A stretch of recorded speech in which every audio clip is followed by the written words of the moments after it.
statistiques que nous vous avons présentées la dernière fois, nous nous sommes dit, en tant que serviteurs de Dieu, équipés par la parole et la sagesse divine, nous allons apporter les éclairages et les lumières dans cette obscurité opaque dans laquelle aujourd'hui le monde se trouve, à se poser la question de savoir, peut-on être heureux dans le mariage? Est-ce que le bonheur conjugal est possible? Est-il possible d'envisager de se marier dans un monde dans lequel la définition du mariage semble de plus en plus connaître des variations, des modifications, et même dans un monde dans lequel on semble de plus en plus légitimer le fait que se marier n'est pas véritablement une chose importante. Tout ceci, pourquoi? Parce qu'on a vu des mariages qui n'ont pas marché. En tout cas, nous sommes là ce soir pour vous parler de la question du mariage. Je ne suis pas seul. Le pasteur, le révérend Guy est là avec moi. Révérend, bonne soirée, bonsoir. Bonsoir, apôtre Charles. C'est un plaisir et une joie d'être ici ce soir dans le cadre de cette émission Focus sur la famille. C'est la pleine forme ce soir. Super forme. Vous êtes suffisamment en forme pour apporter les lumières, les éclairages, afin que toutes les personnes qui nous regardent puissent être édifiées. En effet, apôtre. Je tiens à vous dire que le révérend Guy, c'est quelqu'un qui est outillé dans le domaine du conseil conjugal pour avoir été non seulement formé, avoir formé et avoir suivi des couples pendant plusieurs années, et pour être aussi un père de famille, un homme qui est marié, donc qui ne sera pas juste là pour nous apporter des théories, mais pour mettre en évidence les théories qui, en réalité, ont démontré de quoi est-ce qu'elles sont capables. Donc, pasteur Guy, as-tu une idée de ce que nous allons partager ce soir? Oui, en effet, ce soir, nous avons dit que nous voudrions parler des choses que j'aurais dû savoir avant de m'engager.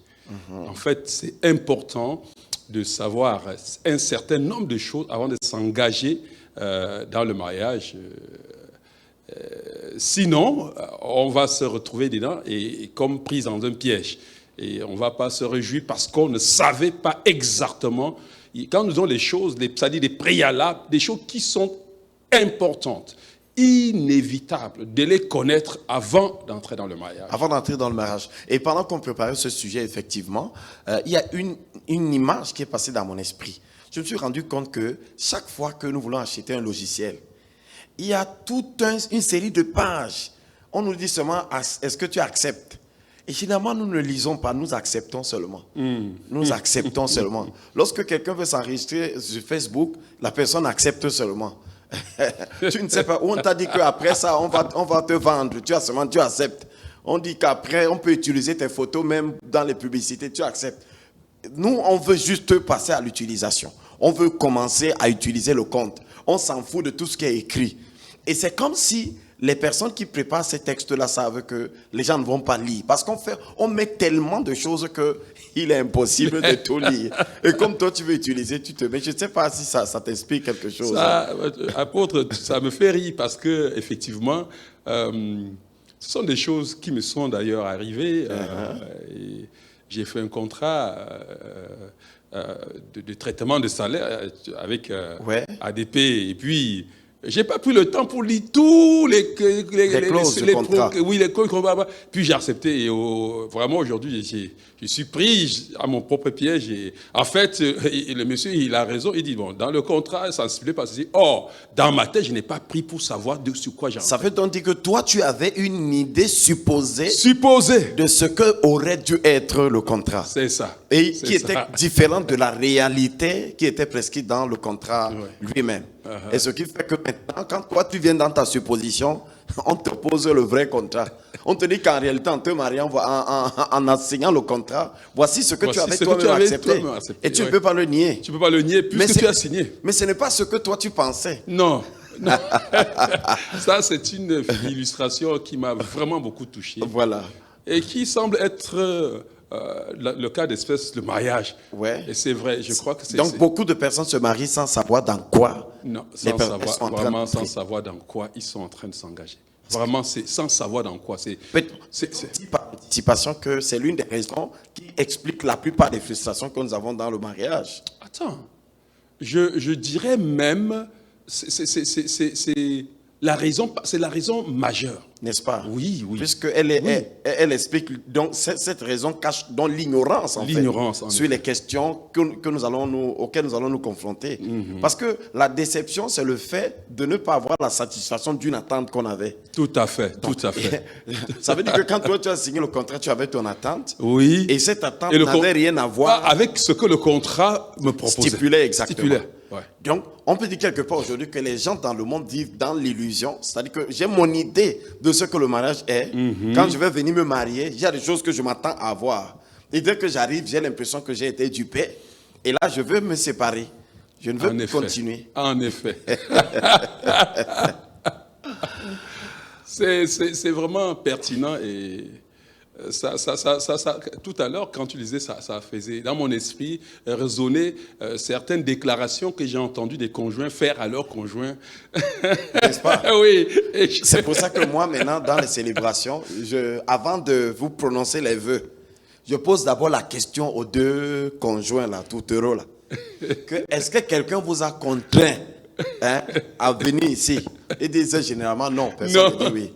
Est-ce que vous êtes sûr, j'ai dit à l'homme, est-ce que tu es sûr que cette fille c'est la volonté de Dieu pour toi? Parce que demain, vous savez, les chrétiens sont très forts, si c'est les chrétiens. On va commencer à dire que non, vraiment, je n'étais pas sûr, c'était pas la volonté de Dieu. Le Seigneur même m'avait parlé, parce que quand ça ne va plus, on commence à dire que le Seigneur nous avait parlé, ainsi de suite. Donc, c'est pour dire aujourd'hui que c'est en fait cette question qui nous préoccupe en ce moment. Vous comprenez? Est-ce que nous savons exactement dans quoi nous sommes en train d'entrer, en entrant dans la vie conjugale? Voilà, donc nous allons prendre une petite pause musicale avec la chanson de l'artiste congolais Michel Bakenda, L'amour est une personne. Et cette chanson illustre simplement le fait qu'il n'y a pas une meilleure exemplification de l'amour que son incarnation dans la personne de notre Seigneur Jésus-Christ. Donc nous écoutons cette chanson et nous nous retrouvons tout juste après. On peut même se retrouver avant la fin de la chanson pour commencer directement avec les développements. Donc restez connectés, prenez un bon petit café, je ne sais pas, un petit verre d'eau. Si vous êtes assis avec madame au salon, mettez des arachides, des biscuits parce que nous allons passer des bons moments ensemble.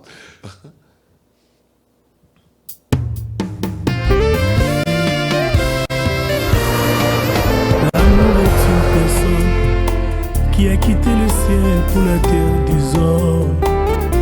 L'amour est une personne qui a fait preuve de son amour par ses blessures d'amour. L'amour est une personne qui a goûté à la mort pour acheter les morts. L'amour est une personne qui a quitté le ciel pour sauver les hommes. Je t'aime, tu le sais, je te prends dans mon cœur, et mon cœur bouillon d'amour pour toi. Tu es mon yaya, je t'aime, tu le sais, je te prends dans mon cœur, et mon cœur bouillon d'amour pour toi. Tu es mon Jésus, je t'aime, tu le sais bien, je te prends dans mon cœur, et mon cœur bouillon d'amour pour toi. Tu es mon chamaillé, je t'aime, tu le sais bien, je te prends dans mon cœur, et mon cœur bouillon d'amour pour toi. Tu es mon papa.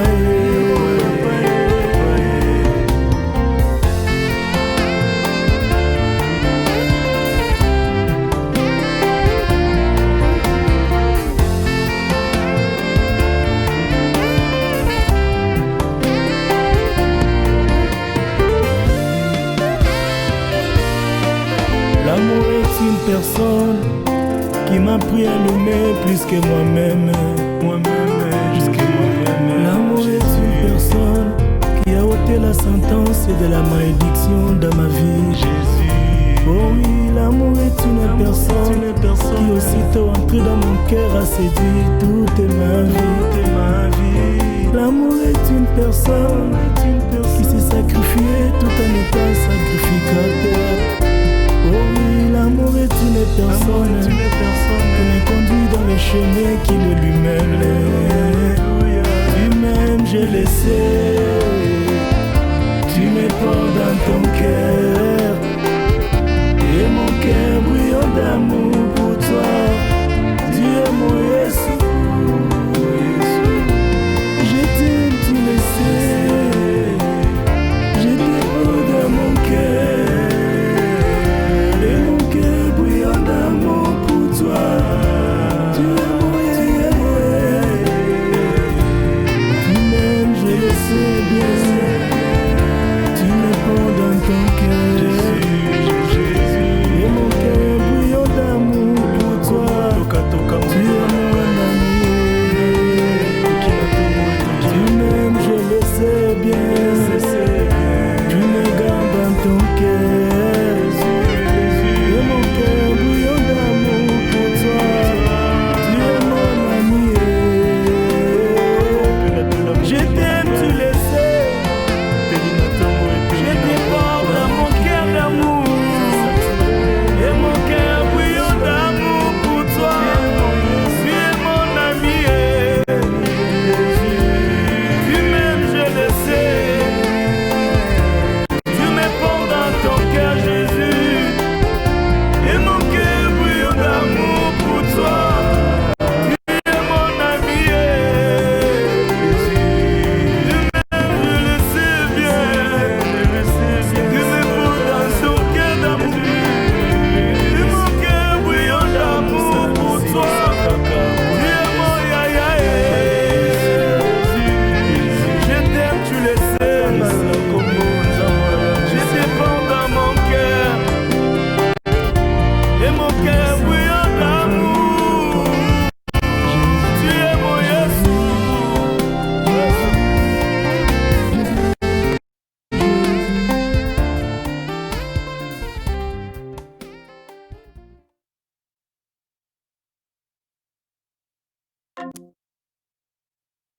Retour sur le plateau, j'espère que vous avez aimé la chanson. C'est ça, l'amour est une personne. Vous comprenez? Et le Seigneur Jésus nous a donné vraiment l'exemplification de ce que c'est que l'amour. Et je vous promets d'ailleurs que quand nous allons parler de ce que c'est que le mariage modèle selon la Bible, on sera obligé de revenir sur cet amour et essayer de voir quelle est la pensée de Dieu sur la question de l'amour entre les conjoints. Pasteur Guy, nous allons entrer dans les développements puisqu'il y a des gens qui nous ont entendus depuis déjà 16 heures et on a commencé un peu en retard. Et ce soir, nous voulons parler de ce qu'il fallait que je sache avant que je ne m'engage. Et dans l'énoncé de notre thème, il y a deux verbes. Il y a le verbe savoir et le verbe engager. La Bible présente le mariage comme étant un engagement définitif. Je ne sais pas si vous le soutenez parce que il y a des gens qui pensent qu'aujourd'hui, je peux me marier maintenant. Si cette femme ne marche pas, moi je connais un frère comme ça là au Cameroun, qui est à son 4e mariage. Dès qu'il teste, la femme c'est comme le vêtement, dès que ça ne va pas, il la met de côté, il cherche une nouvelle femme. Et d'autres, dès que ça ne va pas, ils commencent à expliquer que non, ce n'est pas la volonté du Seigneur. La Bible dit que personne ne sait pas ce que Dieu a joint. Qu'est-ce qui prouve même que Dieu avait d'abord joint? Tu comprends un peu? Donc, ce qui fait que, effectivement, les gens trouvent toujours un échappatoire pour briser cet engagement. Donc, je ne sais pas, en tout cas, je vais te passer la parole. Les propos de Paul qui dit que es-tu lié à une femme, il ne faut pas t'en séparer. Qu'est-ce que tu en penses? Je voudrais, mis à part la Bible, qui vraiment, le jour où il entre dans le mariage, a envie de se séparer? C'est ça. Personne. C'est-à-dire que nous voulons... Puisque c'est même un engagement volontaire. Volontaire.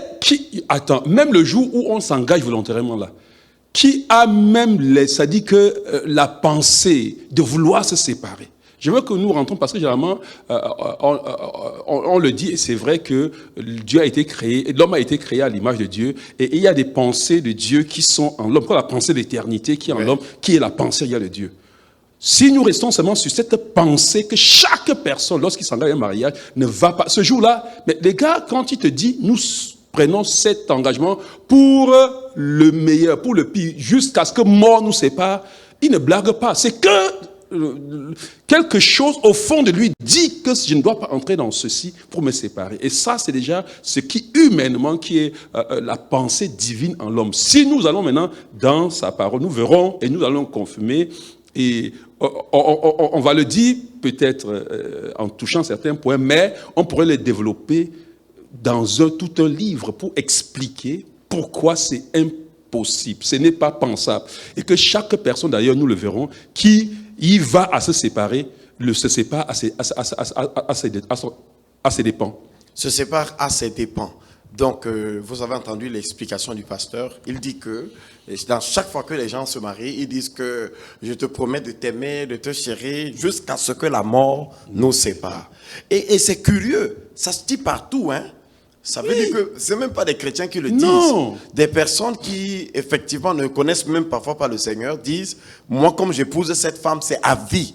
C'est une relation qui ne va jamais s'interrompre. Non, mais j'ai dit, dans les mairies, moi j'ai célébré un mariage ici, non pas en tant que pasteur, mais officier désigné par le gouvernement du Québec. Et dans l'entente, il n'y a pas d'ouverture dans ce qu'on le joue, la célébration. Je dis, même la loi ne prévoit pas la séparation quand on célèbre le mariage.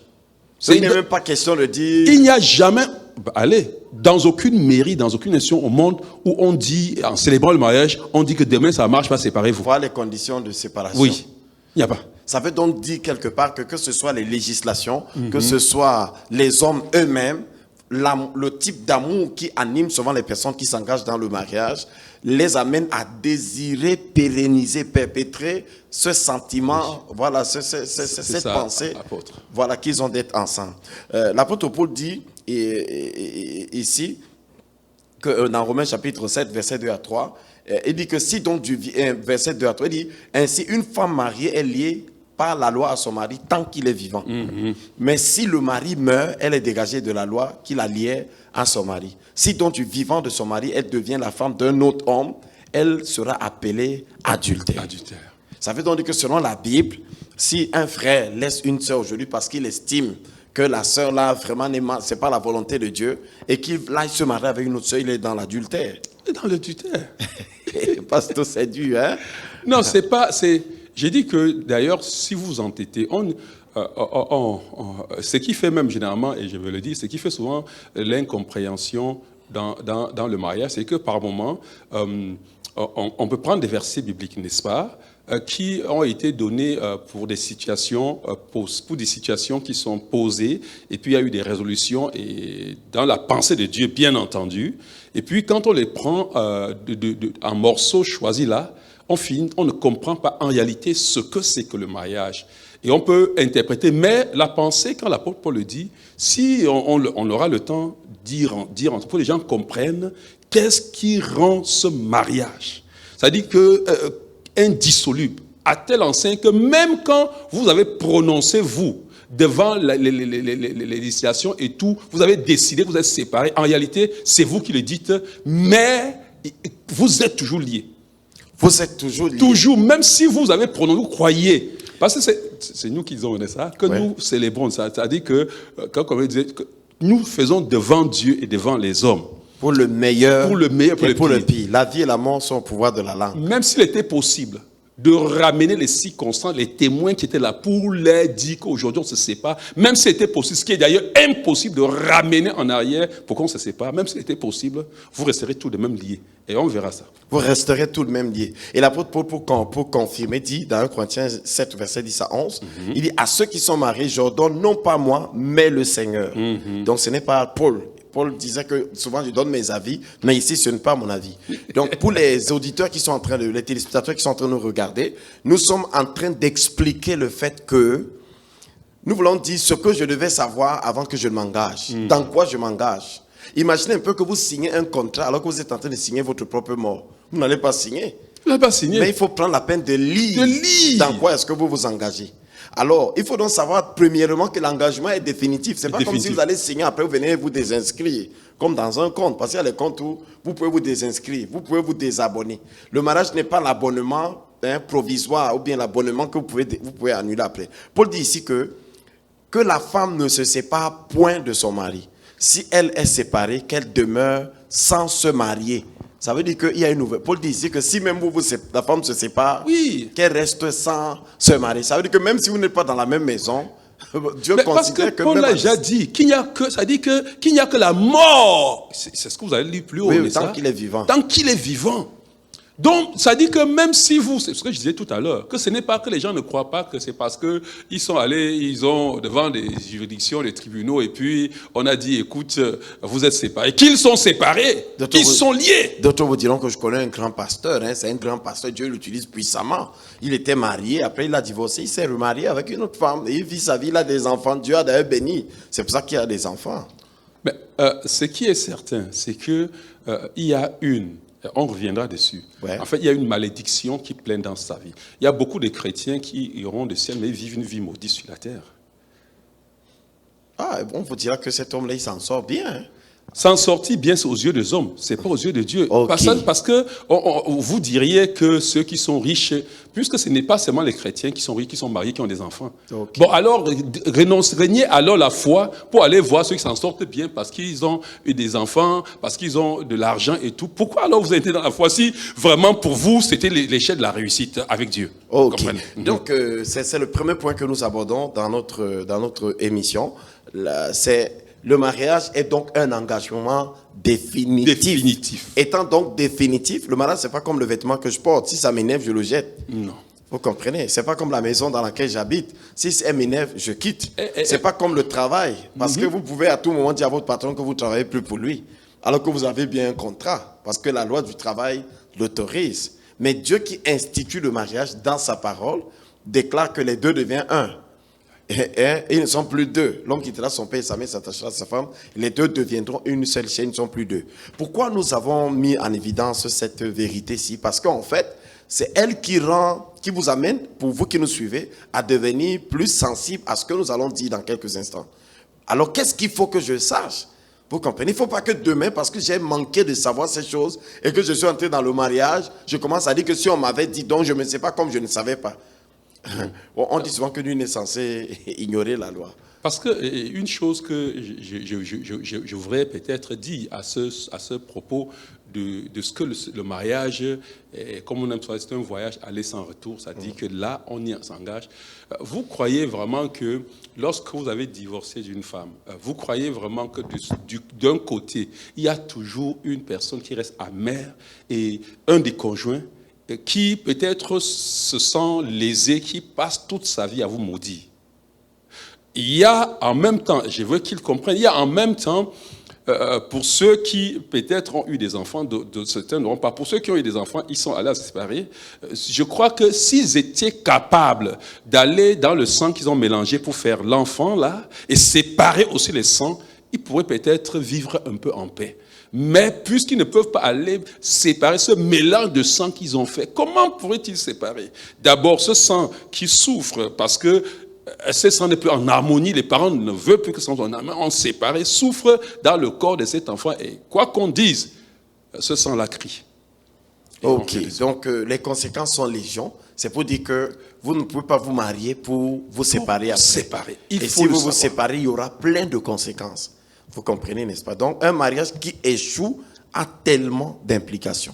Voilà. Donc, aujourd'hui, qu'est-ce qu'il faut donc que je sache avant que je ne m'engage dans ma relation conjugale avec ma conjointe, avec mon conjoint? Ces choses que peut-être si je le sais, je vais faire marche arrière aujourd'hui. Je vais dire à la personne avec laquelle je voulais me marier que bon, mon frère, attends pour l'instant, je ne suis pas encore prêt.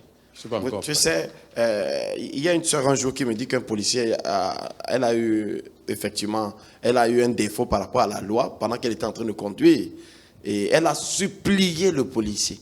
Le policier a dit oui, je t'ai compris, je te pardonne, mais je vais quand même te donner la contravention. Et le policier lui dit we learn by mistake. En d'autres termes, si tu refuses d'apprendre avant, tu seras obligé d'apprendre pendant ou à l'intérieur.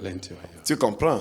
Oui, donc si tu ne et le problème c'est que le mariage c'est ce coup dans lequel on te donne déjà le diplôme avant que tu fréquentes, avant que tu n'ailles à l'école. Mais parce que ça mène à s'interroger aussi sur la société. En effet, ça ne devait pas être comme ça. La société aussi est coupable un peu. Ça veut dire que dans toutes les sociétés, on devrait créer des institutions qui forment les gens qui veulent se marier. Tout à fait. De la même manière qu'on ne peut pas confier la chirurgie, la pratique de la chirurgie à n'importe qui, à n'importe quel premier venu qui se présente, je pense qu'on devrait quelque part avoir des institutions. Je pense qu'on devrait proposer ça dans les gouvernements. Je crois que c'est des choses que nous devons proposer au gouvernement. Oui. Oui, et je crois que ça doit commencer par... Je crois que tu as une école de couple. Oui, j'ai déjà une école à Harmonia, Oui, c'est comme ça qu'on l'appelle. C'est extraordinaire. À sa quatrième, je pense à sa deuxième ou troisième promotion. Hein. On devrait. C'est-à-dire qu'on devrait... Et au je moins, pense, je compte la relancer même ici du côté de Montréal. Et ça, je t'appuie à 100% et on s'y mettra. Je suis d'ailleurs venu avec l'un des manuels de formation que j'ai déjà sorti, le voici. Il y a un autre manuel de formation où j'ai écrit un livre de près de 300 pages sur comment éduquer les enfants aussi, comment élever les enfants dans la famille. Donc, c'est pour dire quelque part que Pasteur, quelqu'un vient, il dit je veux me marier avec cette femme, ça veut dire que je devais gérer une femme, gérer des enfants, gérer une famille, mais on ne se pose même pas la question de savoir est-ce que le monsieur est capable de gérer. On ne lui donne pas les outils pour gérer. Mais le problème, c'est que même parfois dans l'église, c'est la même chose. Oui, c'est la même chose. Malheureusement, parce que quand vous dites que vous voulez vous marier, tout ce qu'on vous demande, c'est que c'est quand. C'est quand. Hein? Donne-nous la date. Hein? Donne-nous la date. Après, on invite un vieux papa, peut-être qui s'est marié, qui ne s'en sort même pas pour vous dire que, comme tu vois, mon fils, le mariage, c'est la patience, ma fille. Il faut seulement supporter. En fait, je me dis que pour ceux qui, en fait, ils se débrouillent un peu, ils vont faire comme quelques rendez-vous, peut-être 2, 3, 4. Oui, chez un conseiller conjugal. Oui, quelques rendez-vous. Oui. Pour avoir quelques notions. Quelques notions. Et on vous lance. Moi, je pense qu'il devrait avoir un véritable discipolat conjugal. Où on forme des gens pour les équiper. C'est important. Ce que nous essayons de dire ici, pour ceux qui nous suivent, c'est que le mariage est tellement important que vous ne pouvez pas entrer là-bas comme ça. Parce qu'on peut donc s'accorder sur le fait que la plupart des mariages ont échoué parce que ceux qui se mariaient même ne savaient même pas dans quoi ils entraient. Je vais vous dire, apôtre,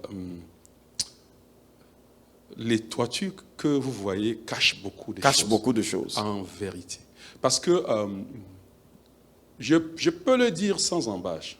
Parce que moi, quand j'ai grandi, mon papa, il était quelqu'un d'exceptionnel. Vraiment merveilleux.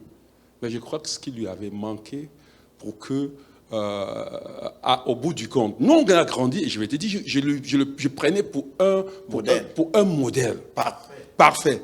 Mais longtemps après sa mort, ma maman a été chez moi pendant près de 6 mois. Elle était malade. Et c'est quand elle ouvre ce qu'était son cœur, le mariage, je me suis dit, waouh!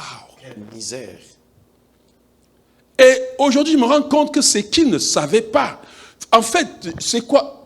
Nous reviendrons vraiment dessus. Et ça, il faut vraiment que cette école-là naisse, apôtre. Parce que il faisait comme son père lui avait appris.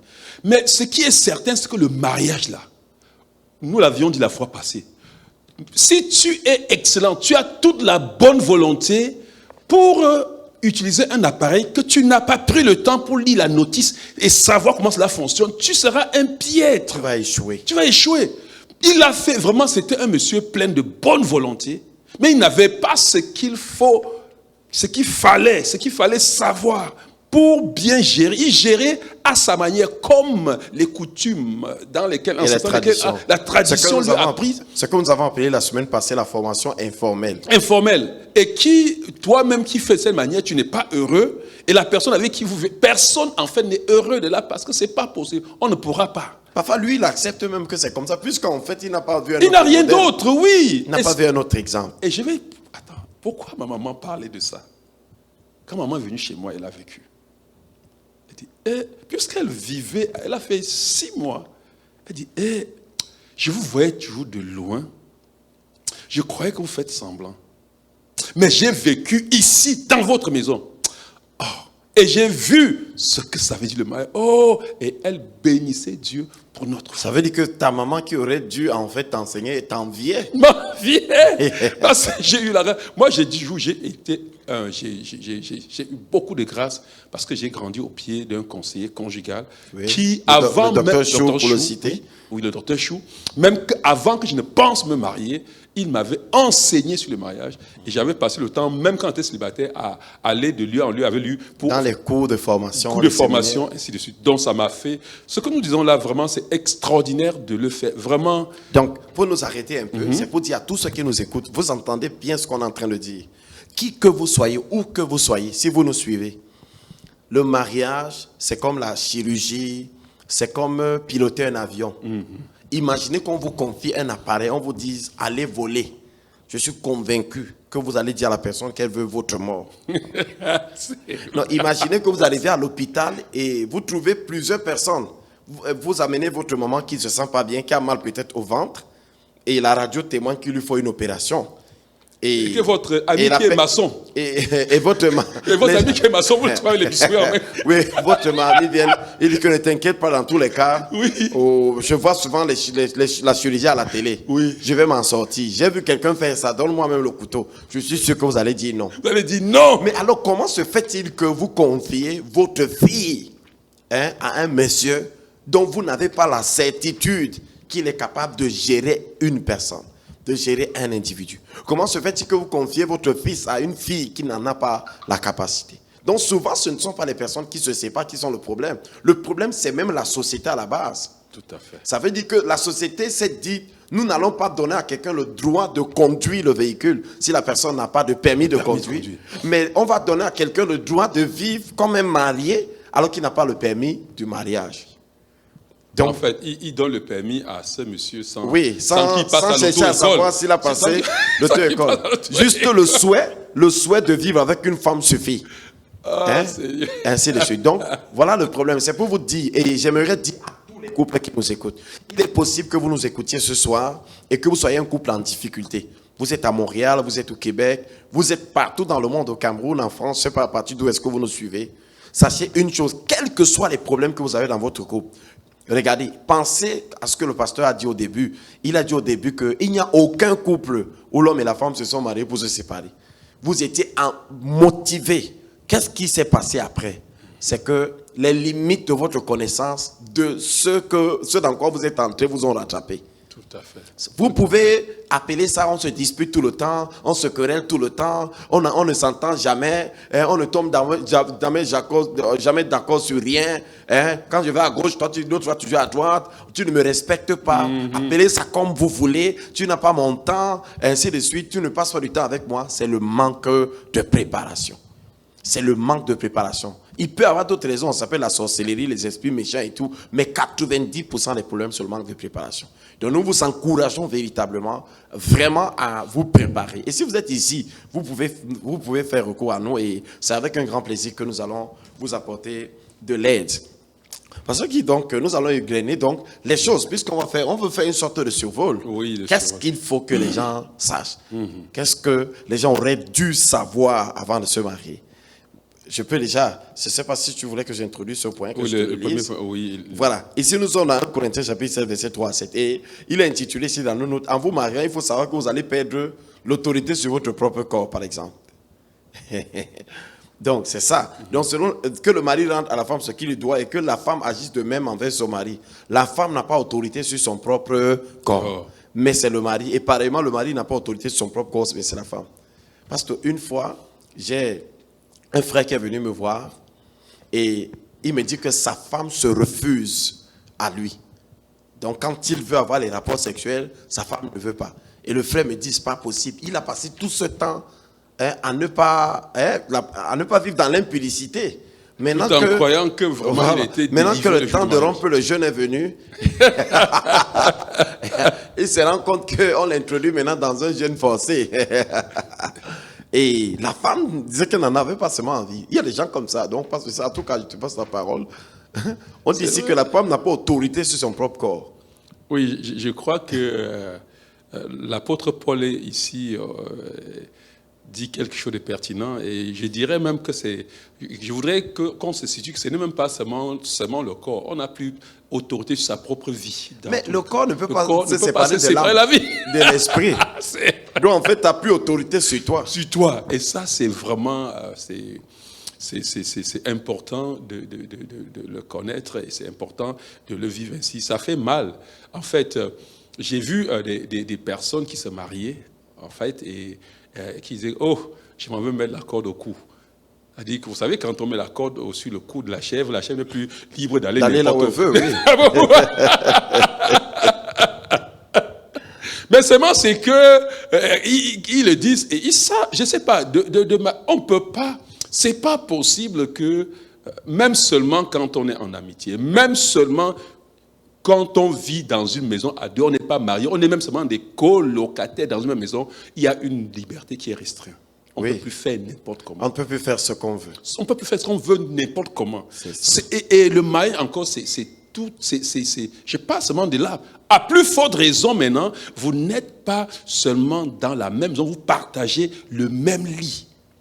C'est ça. Vous n'avez plus autorité sur votre corps. Non. C'est-à-dire qu'aujourd'hui, mon corps ne veut pas se laver. Je dois le laver parce que ce n'est plus moi. Parce que c'est pour ça que j'aimerais qu'on parcourt un peu les différents domaines de souveraineté que la personne perd en entrant dans le mariage. Oui. Donc, je perds le pouvoir de faire de mon corps ce que moi-même je veux. Moi, je veux. Mais, et tu vois dans le verset, l'apôtre Paul dit que la femme, c'est comme si, parce que l'homme peut se dire, mais c'est moi le chef de famille, je t'ai épousé. Bon, dans les sociétés dans lesquelles l'autorité est patriarcale, où l'autorité de l'homme a une certaine ascendant.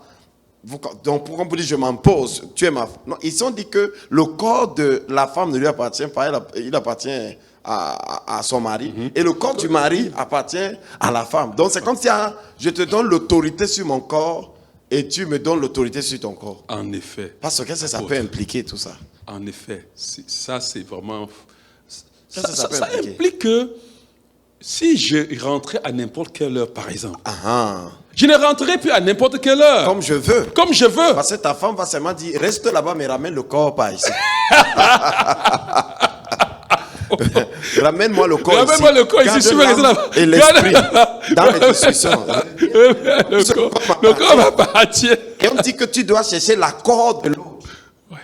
Ça veut donc dire que si moi, parce que avant, c'est ça le problème. Quand j'étais célibataire, j'allais où je voulais. Oui. Je faisais moi ce que je voulais. Je marchais parfois torse nu en route. Oui, je portais l'habit que je voulais. Voilà, parce que parfois il y a des couples qui se séparent comme ça. L'homme dit à la femme que mais tu en fais un peu trop, laisse-moi un peu respirer, laisse-moi ma vie. Mais si tu voulais respirer, il ne fallait pas entrer dans cette union. Il ne fallait pas entrer. Il ne fallait pas. Ici, c'est vraiment, je crois que l'apôtre Paul veut vraiment dire, et c'est vrai, est-ce qu'on peut vouloir se marier ou prétendre se marier et être encore centré sur soi. C'est ça. Et c'est pour ça d'ailleurs que l'apôtre Paul dans ce texte, il met en évidence deux types de situations. Il dit que c'est bon de ne pas être marié. Donc si vous voulez, vous allez servir le Seigneur, allez à mission là où vous voulez. Parce qu'il y a des gens qui disent ça à leur épouse, il y a des couples qui ont des problèmes comme ça. L'homme dit que Dieu m'a dit que je dois aller en mission au Bangladesh. Et la femme dit que pour l'instant, vraiment, je pense que c'est ici que nous devons rester. Parce que ici, Paul dit que l'homme n'a plus autorité sur son propre corps. C'est comme s'il y a une sorte d'égalité ici. Et la femme non plus. Donc l'homme ne peut plus dire je suis le chef de famille. Comme c'est moi le chef, je vais au Bangladesh, c'est compliqué. Non, mais en fait, ce qui me plaît là-dedans, c'est que c'est une situation, et peut-être comme tu l'invoques là, c'est vraiment très délicat. Ouais. Oui, parce que l'homme dit, le Seigneur m'a dit d'aller au Bangladesh. Ouais. La femme dit vraiment, je ne sens pas ça maintenant. S'il te plaît, mon mari, arrête ça. Et l'homme se retrouve, il dit à sa femme, écoute-moi. Je suis le chef. Je suis le chef ici, et il vaut mieux obéir à Dieu qu'obéir aux hommes. Ça, c'est la Bible que je suis en train de citer. Ouais. Bon, c'est vraiment un problème sérieux. Parce qu'on arrivera là-bas, on parlera des choix et des décisions. Comment construire les choix et les décisions dans un couple. Mais ici, je voulais simplement qu'on comprenne qu'il peut y avoir dilemme. Bien entendu. On peut être dans un couple maintenant, on a deux volontés qui sont opposés et nous vivons ensemble. Je n'ai plus le droit de faire ce que je veux. Je ne veux pas juste venir dire que bon, moi j'ai décidé qu'à partir de maintenant, voilà comment ça se fait, et en ignorant l'autre personne qui est là. Donc, c'est pour dire quelque part que si tu choisis de te marier, tu dois savoir qu'il y a tu acceptes de perdre la latitude de faire ce que tu veux, comme tu veux, quand tu veux, à tout moment. C'est vrai. Si tu n'es pas prêt à la perdre, laisse le mariage. Donc, si tu n'es pas prêt à la perdre et tu te maries, ça veut dire que tu as décidé d'aller divorcer après. Ça veut dire que tous les problèmes qui viendront peuvent s'expliquer par la cause, par cette cause. Tout à fait. Donc, je ne peux plus me mouvoir comme je veux. Je peux plus aller où je veux comme je veux.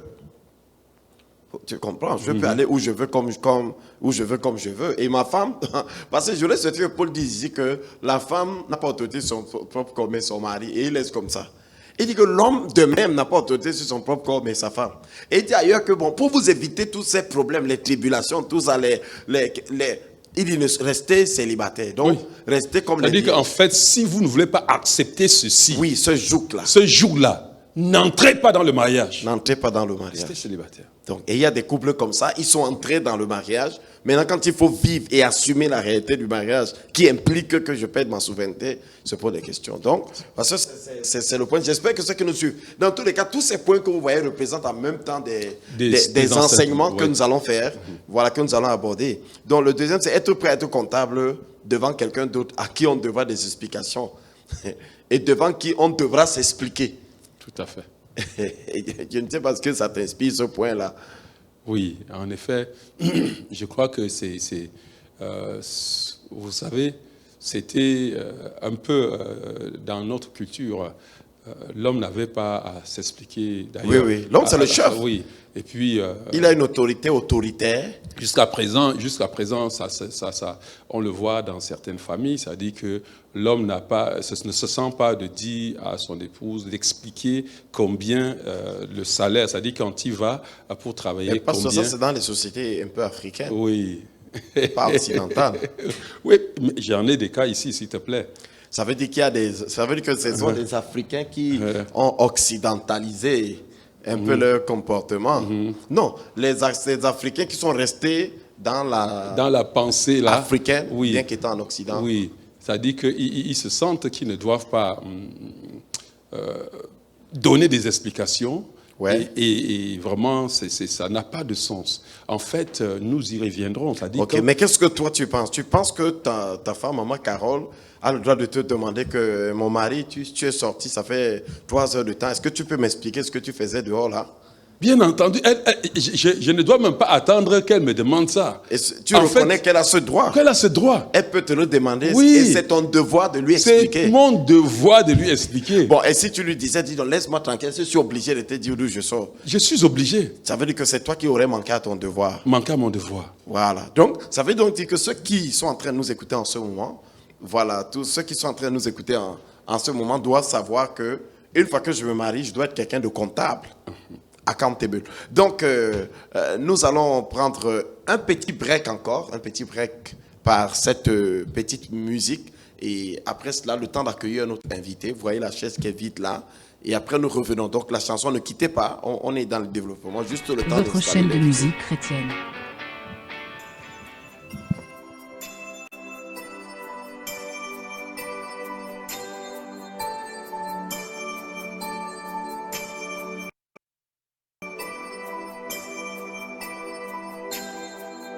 J'entends souvent dire, rien de bon ne sortira de ma vie.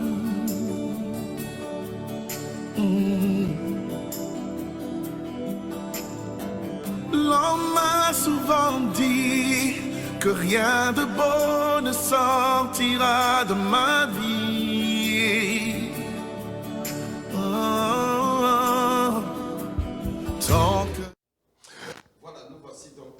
de retour dans ce plateau. Donc, vous voyez que le nombre a été complété. J'espère que vous avez un peu suivi cette chanson de l'artiste Jojo Moussio. Nous sommes de retour parce qu'on est déjà dans les développements. Nous sommes en train de parler ce soir des implications du mariage. Qu'est-ce qui implique le fait qu'on se soit engagé dans la relation conjugale. Et le prophète vient d'arriver. Nous avions déjà montré au départ que le mariage, c'est un engagement définitif. Donc, ce n'est pas comme les habits qu'on essaye pour changer. Donc, il faut bien savoir dans quoi on s'engage avant de s'engager. Pour ne pas se retrouver dans le regret, parce qu'une fois qu'on a engagé la relation, on reste engagé. Donc, deuxièmement, nous avons vu aussi que le mariage nous faisait perdre, parmi les implications, il y a le fait que je perds ma souveraineté. La Bible déclare que le corps de l'homme ne lui appartient plus. Et celui de la femme aussi ne lui appartient plus. C'est qu'on en était. Et le point que nous avons abordé aussi, le pasteur venait de s'exprimer, c'est celui de savoir voilà. Donc, le mariage nous place dans la situation de quelqu'un qui doit être comptable devant l'autre. Comme pour dire que si je ne suis pas prêt à donner des comptes à mon conjoint, vous voyez un peu, et que je n'aime pas une vie où quelqu'un d'autre va me demander, tu sors d'où, qu'est-ce que tu as fait, tu étais avec qui, ou bien quelle est cette femme avec qui je t'ai vu marcher, ou bien quel est ce monsieur. Donc, le prophète, je vais te passer la parole, comme ça tu vas nous dire quelque chose. La comptabilité. Est-ce que quelqu'un qui ne se sent pas comptable, comme devant rendre des comptes à l'autre, est vraiment disposé à se marier? C'est une bonne question. Je crois que avant de se marier, il est très très important d'être divorcé. Et je m'explique avec ce que je veux dire par là. Il faut être divorcé avec soi-même. Waouh, je savais. Il faut être mort à soi-même. Il faut être avant de divorcé se marier. avec soi-même. Voilà. Wow. Parce qu'une personne, personnellement, je vois des fois des jeunes qui se marient et ma question est toujours, mais pourquoi tu veux te marier? Et au début, ils font les spirituels, on sera deux pour prier, pour mais par après, en approfondissant, on voit que beaucoup de désirs sont égoïstes. Ouais. Et le partenaire n'est pas là pour combler un manque. Si vous n'êtes pas satisfait en Jésus, si vous n'avez pas la plénitude en Jésus, ne vous mariez pas. Si vous avez la plénitude en Jésus, mariez-vous parce que vous allez servir l'autre. Et à partir de cette plénitude, vous allez pouvoir servir l'autre. L'autre n'est pas là pour vous servir parce que sinon ce sera une idole. Et ce sera plus Dieu qui aura la première place. Waouh, le prophète vient de soulever un autre point pendant qu'il est en train de développer. Il dit que si vous n'êtes pas satisfait en Jésus, en d'autres termes, avant de me marier, je dois me poser la question, est-ce que je suis heureux seul? Moi seul avec Jésus, est-ce que moi je suis déjà heureux? Ça veut dire que si je ne suis pas heureux seul, pasteur, qui sait pas ce que tu en penses? Non, c'est profond, j'aime ça. Parce que si je suis avec Jésus, entre nous, et que je ne suis pas heureux, est-ce que c'est un homme qui me rendra heureux? Lui, l'homme qui cherche aussi à être heureux. Oui, les gens se disent, bon, si je me marie, ça va au moins se faire que j'ai quelqu'un... Avant, je suis chrétien, la Bible dit, il ne faut pas pécher, il ne faut pas avoir des rapports sexuels. Maintenant, j'aurai une femme, avec quelqu'un avec qui je vais avoir la romance, ainsi de suite. Je serai heureux. Donc, on pense à ce qu'on va recevoir. Oui, on s'attend, et nous sommes en train de dire que quoi? En réalité, je voudrais vous demander aux auditeurs, si nous venons dans le mariage, je viens de mariage pour recevoir. Toi, tu viens pour recevoir. C'est ça où tout le problème arrive. Personne ne vient pour donner.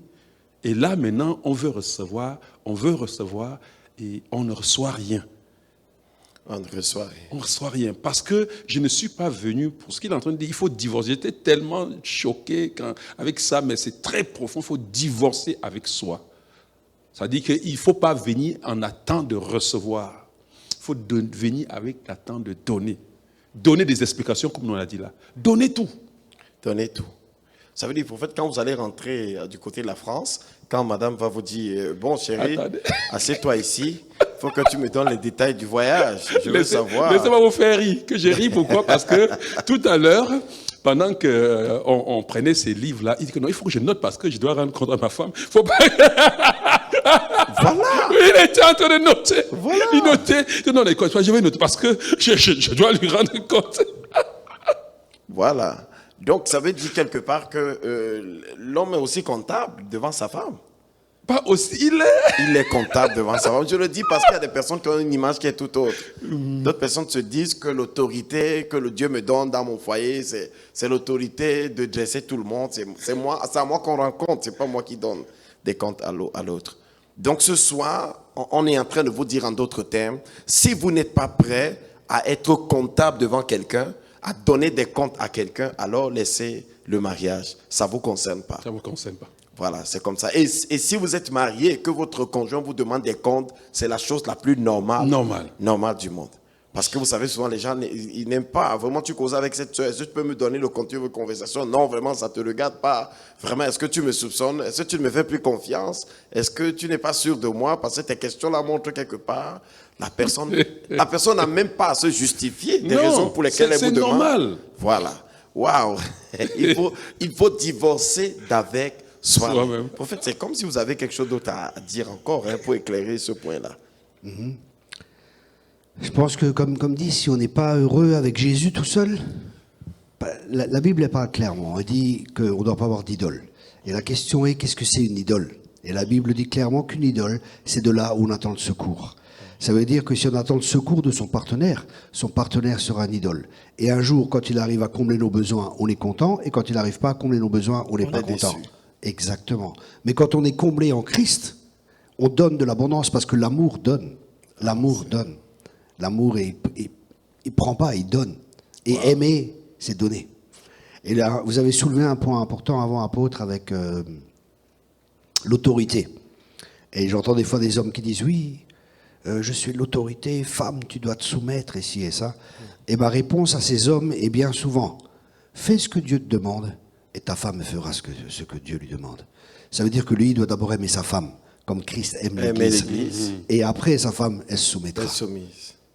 Waouh. Et la Bible dit d'ailleurs que Jésus nous a aimé le premier.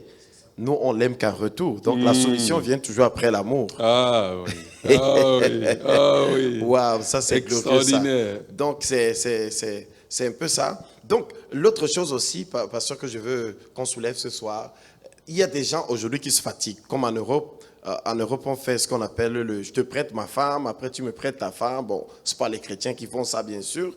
Donc, mais je montre simplement cette image pour traduire le fait que c'est comme si pour certaines personnes, le mariage, à un moment donné, on est fatigué de la même personne. Il faut qu'on essaye de changer un peu d'air, de changer un peu de personne.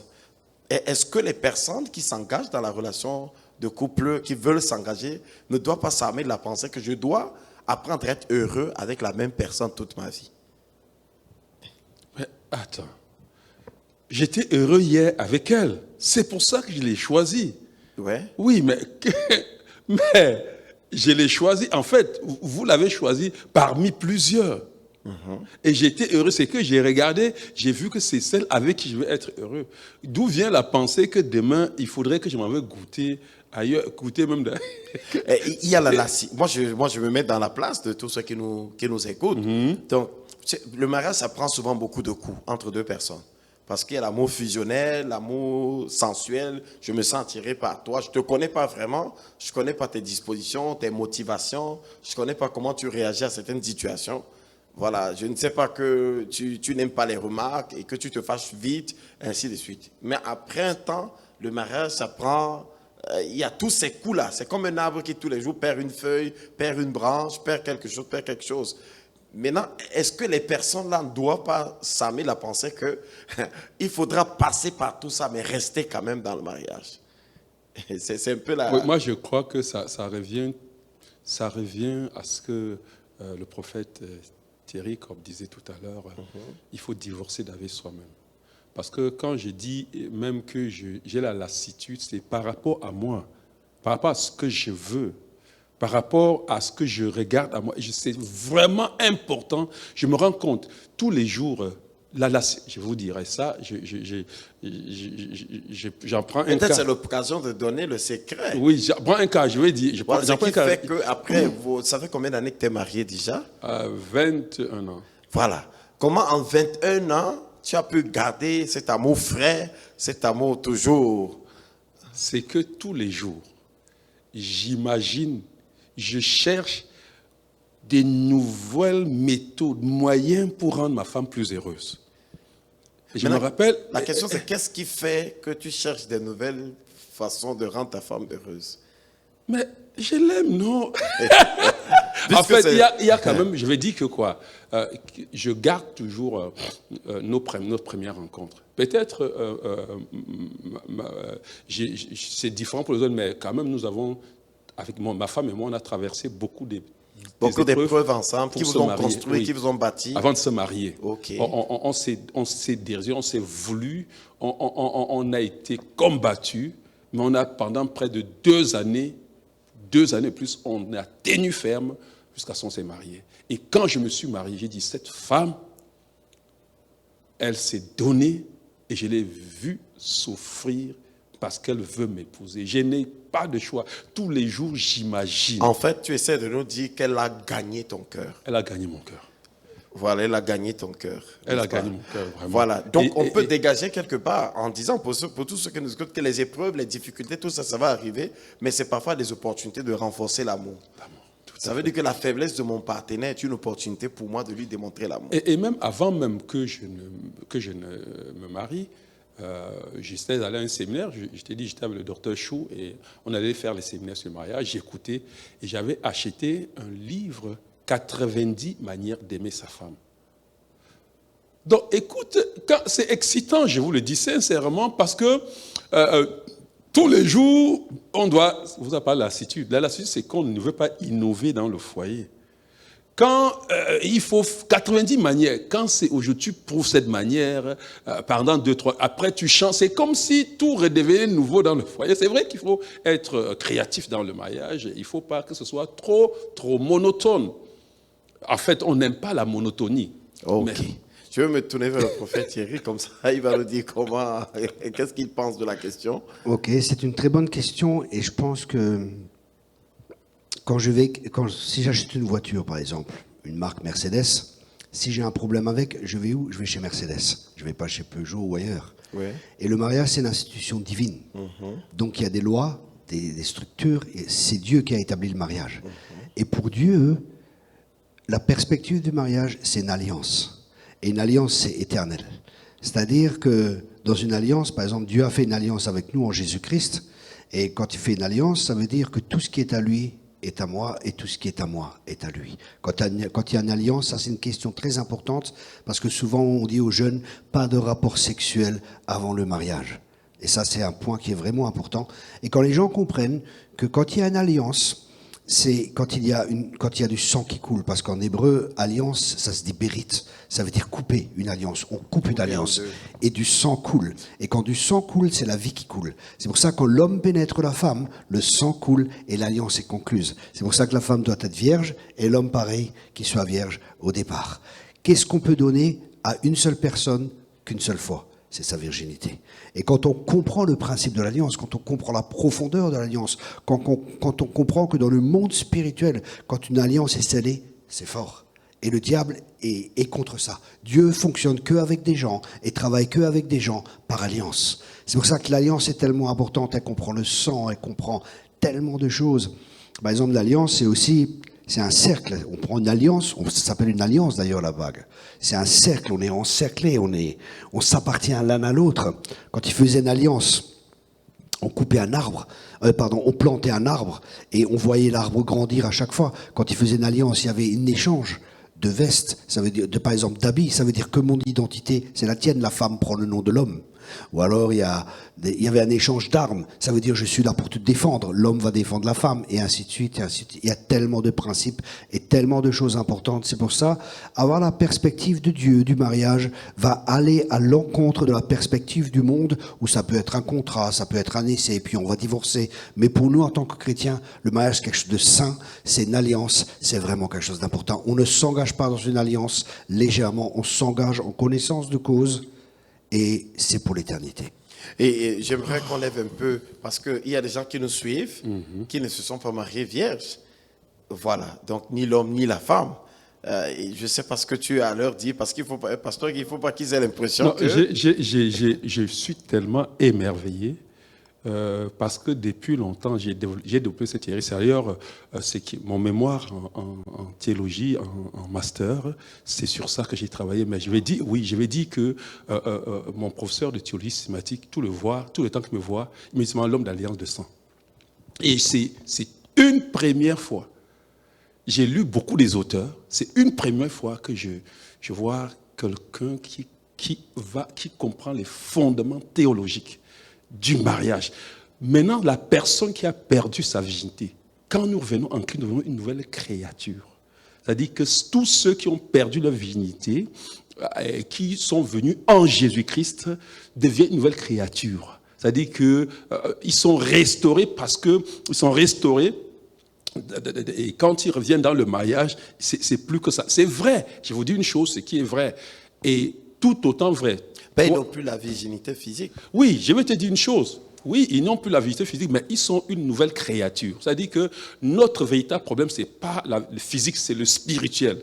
Parce qu'on avait, je disais qu'on allait développer ça un moment pour que les gens comprennent ce que c'est le sang, pourquoi il y a le sang dedans. Et dans le monde spirituel, ça fait quoi le sang?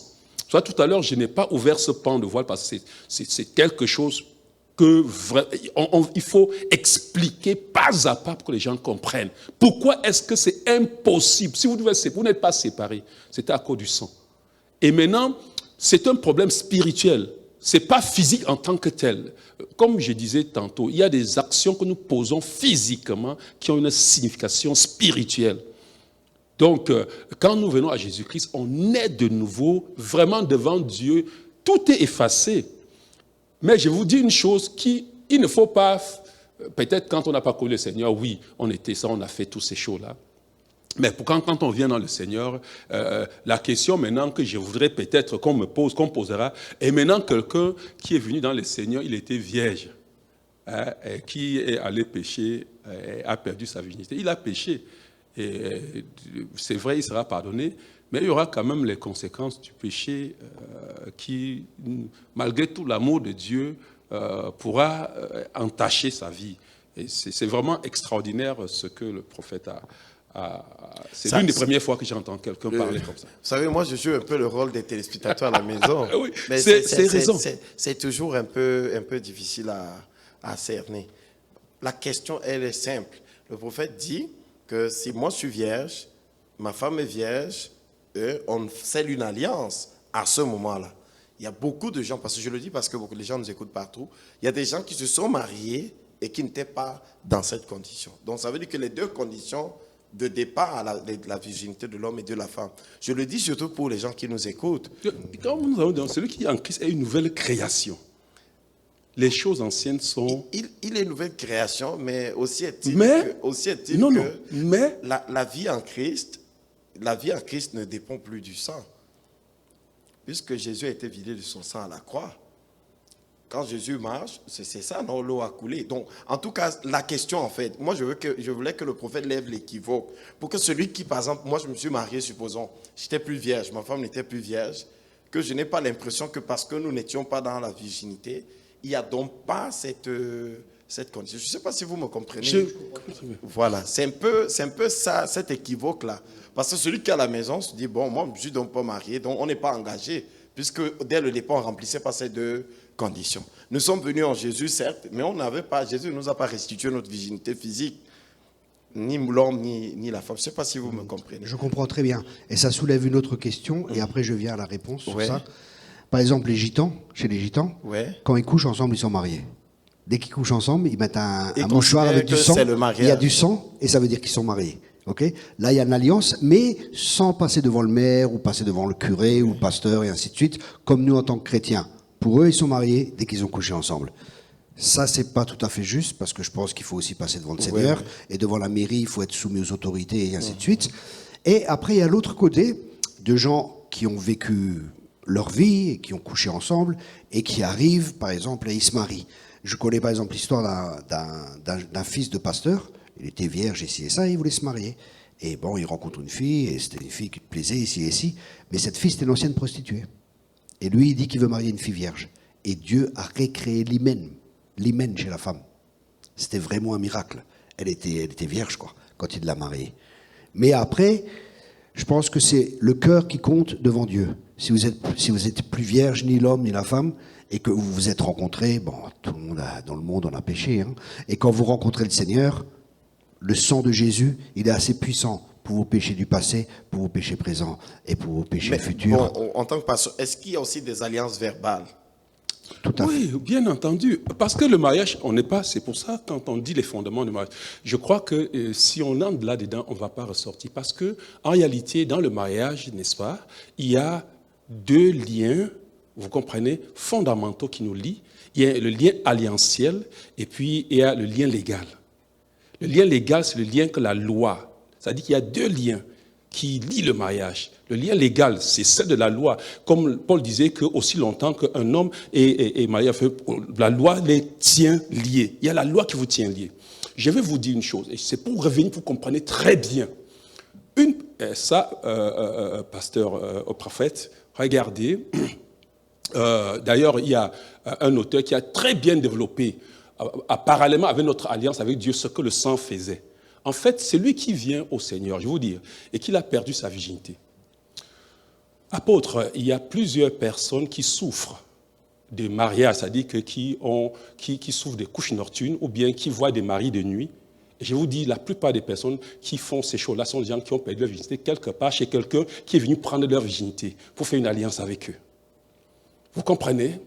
Et pour faire une alliance avec eux. Mais ce qui se passe maintenant et qui est extraordinaire, c'est que dans l'alliance de sang, il y a les alliances qui vont de catégorie en catégorie. Je vais vous expliquer. Il y a des alliances qui ne sont pas alliances de sang. Il y a des alliances qui sont alliances de sang. Dans l'alliance de sang, la force de l'alliance dépend de la qualité du sang. Il y a des alliances de sang qu'on fait avec les animaux. Si tu fais une alliance de sang et que le sang des animaux qui scellent notre alliance, celui qui a fait une alliance avec le sang humain brise votre alliance, c'est-à-dire son alliance est au-dessus de votre alliance. Maintenant, c'est pour cela que lorsque les hommes, dans la parole de Dieu, ont brisé l'alliance qu'ils avaient fait avec Dieu, qu'ils avaient fait avec Abraham, en faisant couler le sang de l'animal dans Genèse chapitre 15. Lorsqu'ils ont brisé cette alliance, ils ont fait des alliances avec d'autres dieux en donnant leur propre fils, en donnant leur propre sang. Il n'y avait plus d'autre sang que le sang de Dieu, qui est supérieur à tout autre sang, dans lequel, quand nous entrons dans cette alliance avec le sang de Jésus-Christ, toute autre alliance contactée par quel que soit le sang contacté devient caduque. Et nous entrons dans une alliance supérieure. Donc c'est pour ça que celui qui a perdu, parce que je vais dire que le mariage essentiel même qui est pour nous, qui restera, c'est celui que nous avons avec Jésus-Christ, scellé par son sang. C'est-à-dire que nous sommes épouses, n'est-ce pas? Qui restera. Nous savons que quand Jésus reviendra, les alliances où nous avons tissé mariage avec nos femmes là, ce sera fini. Donc je vais dire que quoi? Même celui qui a perdu sa virginité, qui a conclu une alliance sans se rendre compte, qui conduit une alliance, c'est ça que dit que Dieu est merveilleux. Lorsqu'il vient dans le Seigneur maintenant et qu'ils entrent dans une autre alliance de sang avec le Seigneur, ça brise l'autre alliance, il devient capable, c'est-à-dire il entre maintenant dans le mariage sans être tenu en arrière, sans être captif de ce qu'il était vierge ou non pas vierge. Donc c'est ça le fait. Et on pourrait parcourir la Bible en expliquant correctement pour que les gens comprennent ce sujet-là, sur lequel j'ai fait mon mémoire en théologie. C'est excellent. Ok, donc la prochaine question, c'est le fait d'être prêt à partager aussi, parce qu'il y a des gens qui se marient et ils ne savent pas que leur mariage va les impliquer financièrement l'un l'autre. Voilà. Bon, c'est vrai qu'aujourd'hui, on a créé toutes sortes de mariages bien séparés, bien, je sais pas, voilà, bien communs, ainsi de suite. Mais je pense que dans la pensée de Dieu, c'est que deux personnes se marient véritablement tout. Et est-ce qu'une personne qui n'est pas prête aussi à partager sa richesse matérielle, financière, est prête pour le mariage? Je pense que non, parce que ça, on revient sur l'alliance. Tout ce qui est à moi est à toi, et tout ce qui est à moi est à toi. Par exemple, quand je me suis marié, après mon mariage, mes parents sont décédés, j'ai eu un héritage. Et le notaire m'a dit, écoutez, on fait comme ça et comme ça. Je dis, non, ça appartient à ma femme et ça appartient à moi. Ça appartient à tous les deux. Et le notaire, il voulait, hein. Le notaire, la tentation est venue, hein. Le notaire, il dit, oui, mais on peut faire comme ça, votre femme, elle n'aura pas. Et je dis, non, tout ce qui est à moi est à elle et tout ce qui est à elle est à moi. Ok, donc ça veut dire que quelqu'un qui n'est pas prêt à tout partager, vraiment n'est pas prêt. Introduit même la division déjà dans le mariage. Avant de se marier. Parce qu'il y a des mariages comme ça où j'ai mon argent, tu as ton argent, chacun fait de son argent ce qu'il veut. C'est comme à l'église. Et que chacun garde l'autorité sur son argent. C'est comme les gens qui viennent à l'église et ils veulent consommer. Ouais. mais ils veulent pas soutenir l'Église, ils veulent pas soutenir l'œuvre. Ouais. Et dans le mariage, c'est pareil, ils veulent consommer, mais ils sont pas prêts Ouais. à payer le prix. Et c'est pour revenir, pour rejoindre le prophète, même au pays, quand j'étais au pays, j'allais ouvrir le compte bancaire et j'ai dit monsieur ou madame. Mais le monsieur m'aurait dit non, mais que vous comprenez ce que ça veut dire que votre femme peut venir retirer l'argent quand elle veut, sans d'autres signatures. Je dis oui, c'est monsieur ou madame. Juste une petite anecdote très importante. Il y a 2 jours, j'ouvre mes emails. Et je reçois un email du notaire. Il me dit oui, monsieur Kopp, j'aimerais bien vous voir pour votre séparation et pour l'acquisition que vous voulez faire. Alors, j'ai écrit au notaire, j'ai dit écoutez, moi, il n'a jamais été question d'acquisition et il n'a pas été question de séparation. Pourquoi vous m'écrivez ça? Vous vous trompez de personne et ça peut créer un choc aux personnes. Alors il me réécrit, il me dit écoutez, c'était pas vous, c'était un homonyme qui avait écrit. Mais tout de suite j'ai répondu parce que j'ai confiance en ma femme. Si je me marie, c'est une question de confiance. S'il n'y a pas de confiance, il n'y a pas d'amour. Si déjà il y a un problème avec l'argent, c'est qu'il y a la peur qui est là, c'est qu'il n'y a pas de confiance. Et la base d'une relation, c'est la confiance. Ok, la base d'une relation, c'est la confiance. Donc, le tout, c'est que dans les mariages, il y a aussi beaucoup de types de situations à cause des expériences différentes. Ça veut dire qu'on peut être dans un mariage et on a un homme qui est très dépensier. Dès qu'il a l'argent de la famille, lui, il va faire des investissements, parfois sans demander. Je me rappelle une fois, c'est un couple, le monsieur a causé avec un Cubain qui lui a dit qu'à Cuba, il y a des terrains, il peut cultiver là-bas. Et le monsieur était directement prêt à aller à Cuba. Il est allé demander à sa partenaire, moi j'ai l'idée d'aller à Cuba. Il lui a dit non, laisse, on va prier. Le monsieur était fâché, il s'est fâché que non, c'est pas possible. Chaque fois que je veux faire quelque chose, tu n'es jamais d'accord. Donc il y a les hommes comme ça. Donc lui, il a juste demandé à sa femme par formalité. Si ça dépendait que de lui, il aurait déjà pris l'argent et commencé à investir. Donc j'essaie de dire simplement qu'il y a tous ces cas de figure. L'idéal, c'est que lorsque l'homme et la femme se font mutuellement confiance. Donc, et c'est cet idéal-là, effectivement, ça c'est ce que tout le monde souhaite. Maintenant, est-ce que les personnes qui comptent se marier doivent aussi savoir que même si ce n'était pas dans cet idéal-là qu'elles se retrouvaient, et que je me retrouvais avec un homme qui, je ne sais pas si vous comprenez ma préoccupation, voilà, qui n'a pas la même sagesse dans la gestion, dans la dépense que moi, il faudra quand même que je mette, parce que dans le mariage, on associe aussi nos faiblesses. Il faudra que j'accepte de marcher avec lui comme ça, sans que j'ai une crise cardiaque demain. Moi, je pense que un des gros problèmes dans le mariage, c'est que les gens, pour rouler en voiture, ils font le permis et ils se préparent. Et beaucoup de gens ne se préparent pas pour le mariage. Et je crois que c'est vraiment important d'aller voir votre pasteur, d'aller voir un homme de Dieu et de vous dégager de tous les bagages du passé. Parce que si vous rentrez avec des bagages et l'autre personne rentre avec des bagages, ça fait 2 personnes avec des bagages et ça fait beaucoup de problèmes. Et je pense qu'à travers la guérison intérieure, à travers un travail qui est fait de délivrance et que les points principaux sont abordés, qu'on peut rentrer, pas qu'il n'y aura pas de problème, mais les grosses choses, on peut les laisser de côté vraiment et vraiment faire un travail sur sa vie. Des fois, il vaut mieux attendre et être prêt pour le mariage. Et ça aussi, souvent, les gens, ils attendent la bonne personne avant de se marier. Mais j'ai juste un conseil à vous donner, soyez la bonne personne.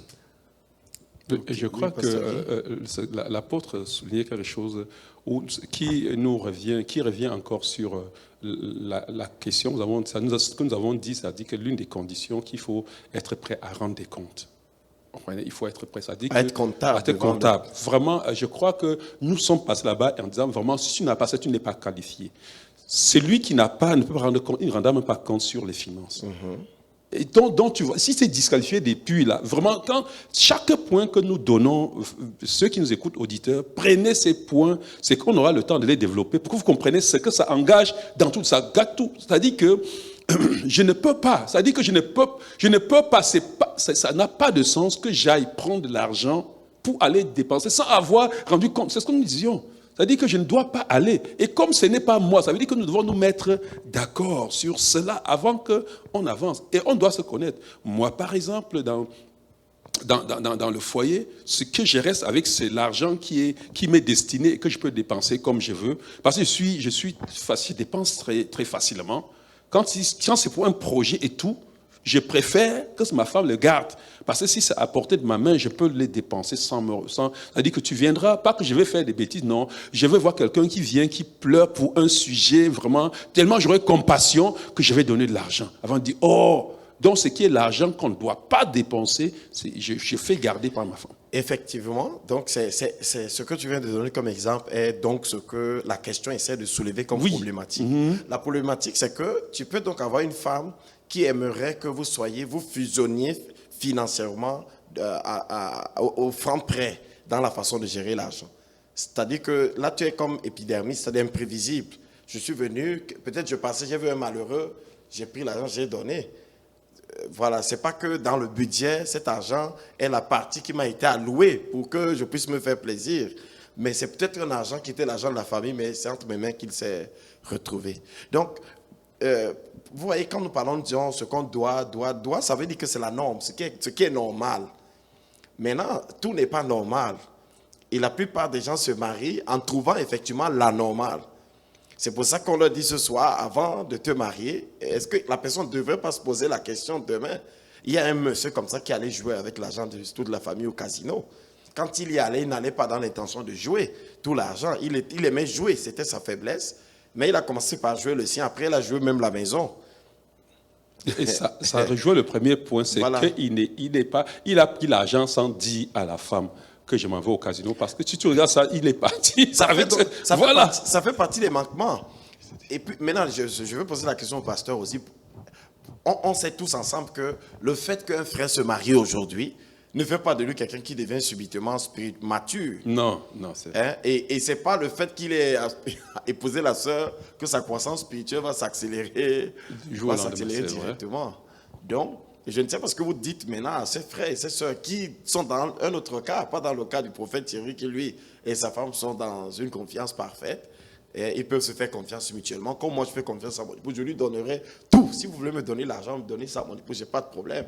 Pourquoi? Parce qu'on a grandi, parce que la confiance se construit, elle s'est construite et elle est là. Donc, les questions ne se posent plus. Maintenant, il y a des gens qui, eux, sont dans des cas différents. Vous voyez, j'ai un homme, il n'est pas comme ça. Lui, maintenant, quand on va finir de décider ceci, dès qu'on sort, lui fait autre chose avec l'argent. Donc, qu'est-ce que vous dites à ces personnes qui sont dans les situations anormales, pas normales? Oui, il est évident que, je vais vous dire, vous n'allez même, qu'est-ce que vous allez faire?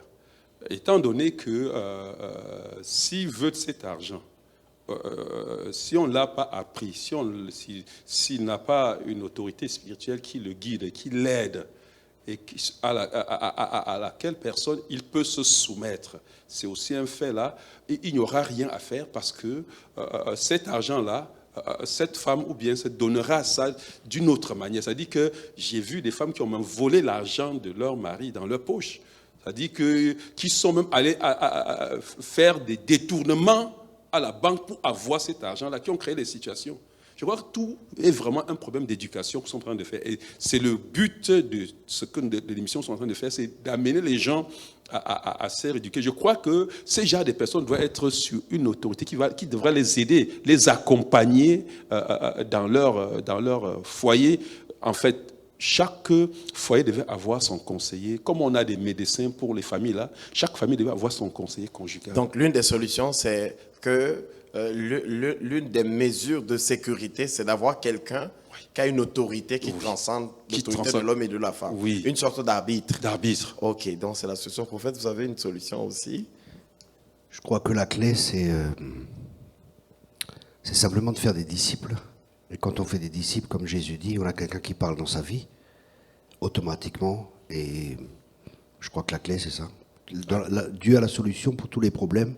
Après, je ne dis pas que c'est facile, mais je crois que tous les problèmes sont liés à l'orgueil. Je crois que l'humilité, si le mari ou la femme qui est dépensière, par exemple, pour reprendre cet exemple, si la personne, elle est humble, elle peut se repentir. Et là où il y a la repentance, il y a la grâce de Dieu et les vies peuvent être changées et transformées. Mais si la personne est têtue, Dieu résiste aux orgueilleux et il n'y aura pas de changement.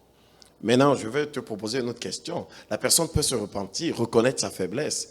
Mais le fait de se repentir, connaître sa faiblesse, parfois, il y a la prochaine étape de trouver la capacité de changer. Maintenant, en attendant que la personne change, est-ce que... Parce qu'on est en train de dire aux gens, avant de me marier, il faut que je réfléchisse. Tout Il à est fait. possible que mon partenaire soit dans telle situation. Et nous sommes des hommes mariés, on sait bien ici que parfois il y a des choses dans le couple qui changent après 5 ans. Alors qu'elles ont été découvertes 5 ans avant. D'autres même après 10 ans. Ça veut dire que vous pouvez reprocher à votre partenaire la même chose pendant tout le temps. Qu'est-ce que je fais en attendant que le changement ait lieu? Puisque je vis avec cette personne comme ça.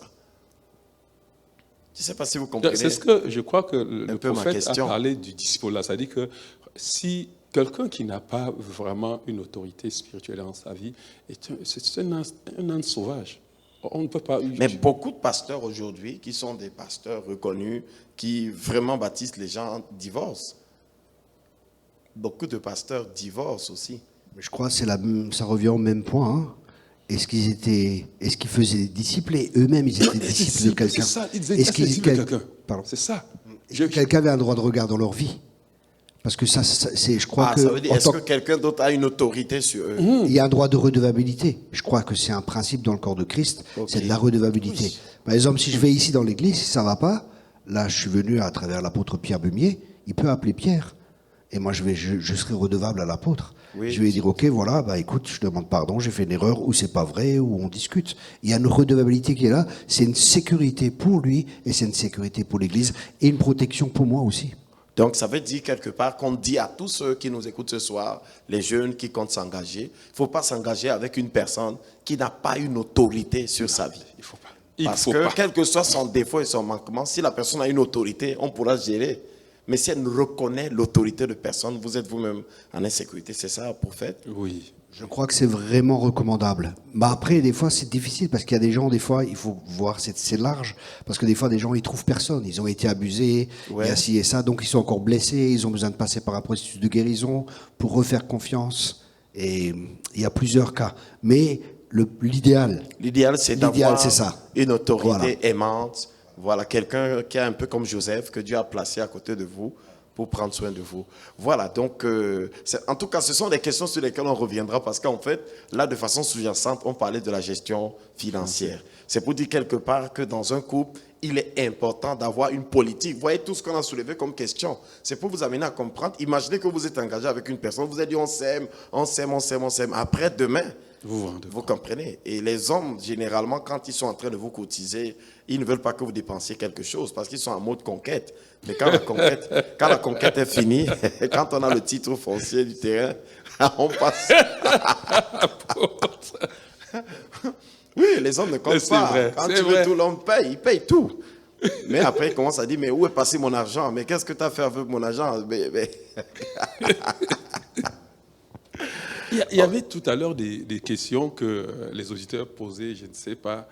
Et on Ah, il y a des questions? Oui, on n'a pas de problème à passer à l'écran. Est-ce que tu peux agrandir la question? La question on est ne voit tellement pas, petite c'était que- petit. Si tu pouvais l'agrandir. Tu peux même occuper tout l'écran avec la question. si je suis vierge avant le mariage, ne faut-il pas que mon futur époux le soit aussi? Ah. C'est la question. Thierry. Waouh! Les yeux. Moi, je vois Les rien. yeux de l'aigle. Ça, c'est les yeux de l'aigle. Hein? Voilà, Oui, apôtre. réponds alors à la Réponds, question. Tu vois. C'est l'idéal, mais après, comme on en a discuté avant, on vit dans un monde où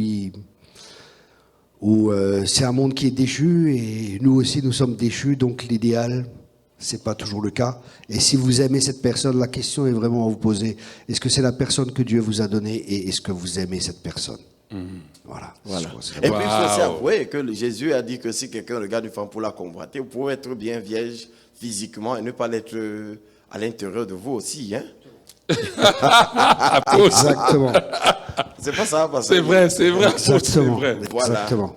Donc, bon, moi, je me suis marié dans cet état, mais je ne voyais pas en quoi j'étais spécial par rapport aux autres puisque j'avais les mauvaises pensées, comme tout le monde. Donc, donc c'est un peu ça. Il y a une autre question. Voilà, donc on continue. Voilà, donc c'est un peu ça. Voilà, donc autant de choses qu'il faut apprendre parce que la communication conjugale, la sexualité dans le couple, c'est important de le savoir avant de s'engager.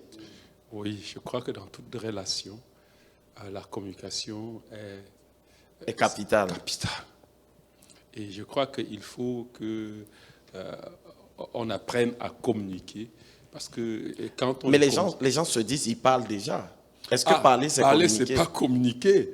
On peut parler, communiquer, c'est on peut parler sans de communiquer. manière que son interlocuteur puisse avoir le message, puisse comprendre. Parvenir au même niveau d'information. Oui, on peut parler sans communiquer. Donc on peut parler dans un couple tous les jours, mais Tous on les n'est pas en jours, train de communiquer. on ne communique pas.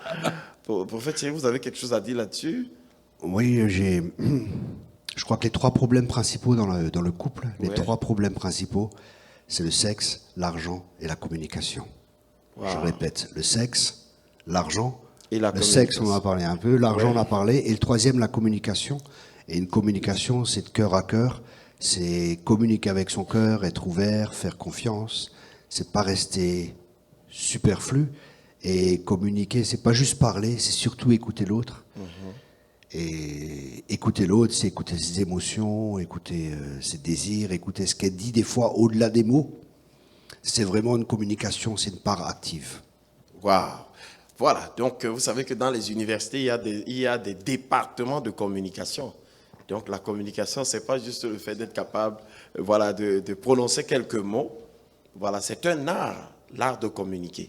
L'art de communiquer. Donc, en tout cas, c'est pour vous dire quelque part que ne pensez pas que parce que vous avez une bouche, vous savez parler, vous serez un bon communicateur. Imaginez donc que vous ne savez pas ce que requiert la communication conjugale, par exemple. Les experts en communication ont démontré que quand vous parlez, ce que l'autre personne écoute n'est jamais les 100% de ce que vous avez dit. Et ce que vous-même vous avez dit ne représente pas les 100% de ce que vous vouliez dire. Tout à fait. Mais que vous pensez avoir dit. Avoir dit. Donc vous imaginez, voilà, parfois vous avez dit à votre épouse quelque chose et ce n'est pas exactement ce qu'elle a compris.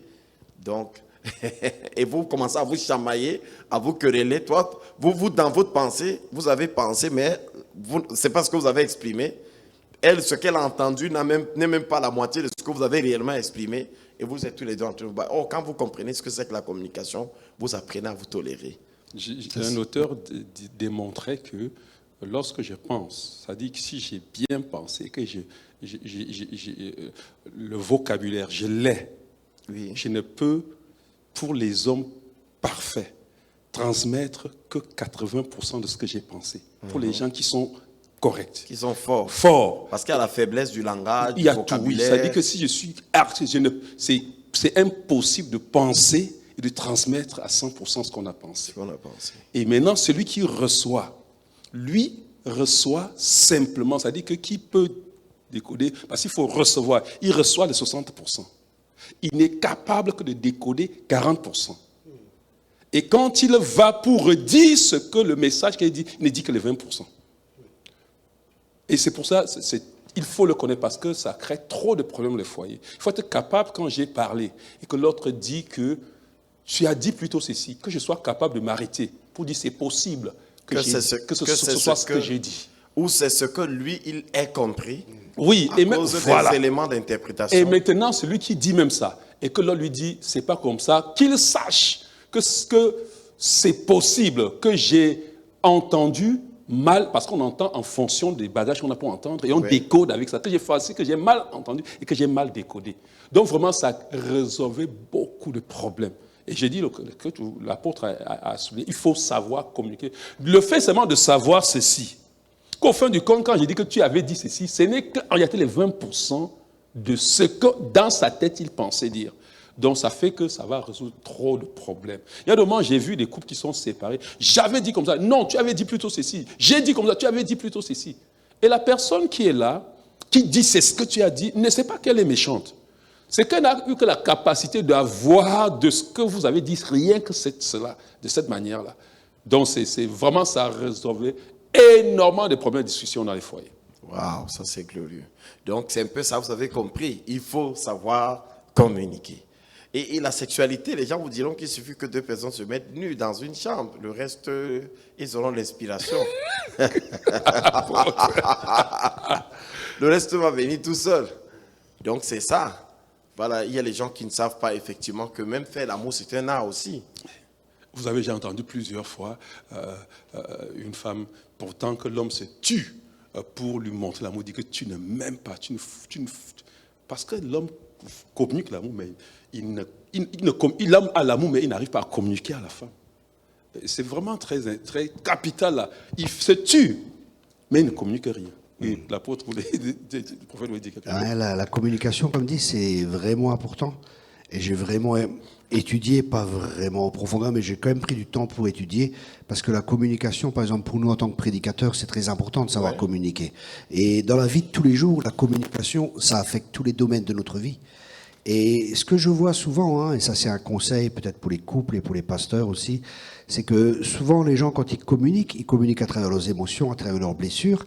Donc il y a un émetteur, mais il y a aussi un récepteur qui reçoit à travers ses blessures, à travers ses expériences, à travers ses paradigmes, à travers ses forteresses, à travers ses raisonnements. Et tout ça, ça va créer une interprétation. Oh, yes. Alors ce que je fais souvent quand je fais des relations d'aide dans le couple, ou que j'ai un couple qui a des problèmes, je prends un bâton, et je dis voilà, ça c'est le sceptre d'autorité, maintenant c'est toi qui l'as, et toi tu te tais et tu écoutes. Et alors la personne parle, et après c'est l'autre qui a le bâton, et c'est l'autre qui va parler. Et la personne qui a le bâton, c'est elle qui parle, et l'autre se tait et doit écouter.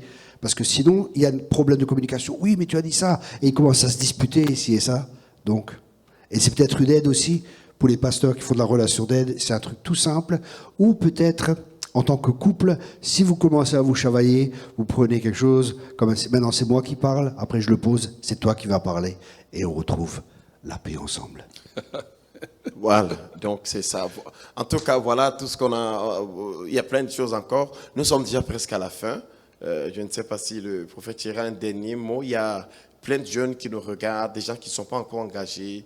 Voilà, est-ce que vous pouvez leur dire en quelques mots vraiment ce que vous pensez être un peu comme un testament? Vous savez, quand un papa est sur le point de quitter, il peut dire à ses enfants, voici, je sais plein de choses, mais si vous voulez réussir dans cette affaire, voici la clé. Vraiment, d'abord, de comprendre que le mariage, c'est vraiment un engagement sérieux, de prendre ça sérieusement. Et ensuite, je vous encourage vraiment à vous marier, à être la bonne personne, pas forcément à trouver la bonne personne, mais à être la bonne personne. Écoutez Dieu aussi, parce que Dieu a un partenaire pour chacun de nous, et Dieu va vous montrer qui est votre partenaire. Cherchez d'abord le royaume de Dieu, et Dieu vous montrera la personne. Ça signifie pas qu'il y aura pas de difficultés, ça signifie pas qu'il y aura pas de problème, mais Dieu, comme le fer aiguise le fer, c'est le mariage, c'est on s'aiguise les uns les autres, et investissez. Le meilleur terrain où vous pouvez investir, c'est dans votre famille. La famille, c'est le fondement de la société, le couple aussi. Investissez dans votre famille. Le mariage, ça demande du travail, c'est comme un jardin. Il faut le soigner. Soignez-le et que Dieu vous bénisse et bénisse vos couples abondamment. Voilà, donc je vais me tourner vers le révérend Guy, donc, qui va nous dire un dernier mot pour... Je veux sortir avec ce que le prophète Thierry a dit tantôt. Cherchons à être satisfaits en Jésus-Christ. Il satisfait vraiment. Quand le cœur est satisfait, il le supporte. Il le voit d'une manière très paisible. Quand on est satisfait, ça je le dis, ça a été mon expérience. Quand on cherche à être satisfait, parce que ce qui est certain, je voudrais vous dire, ce n'est pas... c'est difficile qu'une personne vous apporte la satisfaction parce que cette personne-là a aussi des manquements. Mais la seule satisfaction qu'on peut avoir, c'est d'avoir cette intimité avec Dieu et le Père, Dieu comme son Père et Jésus-Christ comme l'époux. Et on sera un bon mari, on sera une bonne femme. C'est vrai que ceux qui nous écoutent et qui n'ont pas fait cette réconciliation avec Jésus-Christ diront alors que donc pour nous, il n'y a rien à faire. Moi, je crois que si je vais leur dire qu'il y a quelque chose à faire, c'est que je suis en train de les tromper. Parce qu'on ne peut donner que ce qu'on a. On ne peut pas se tromper que si on doit avoir l'amour dans son cœur, il y a un seul qui est amour, c'est Dieu. Je voudrais finir sur ça.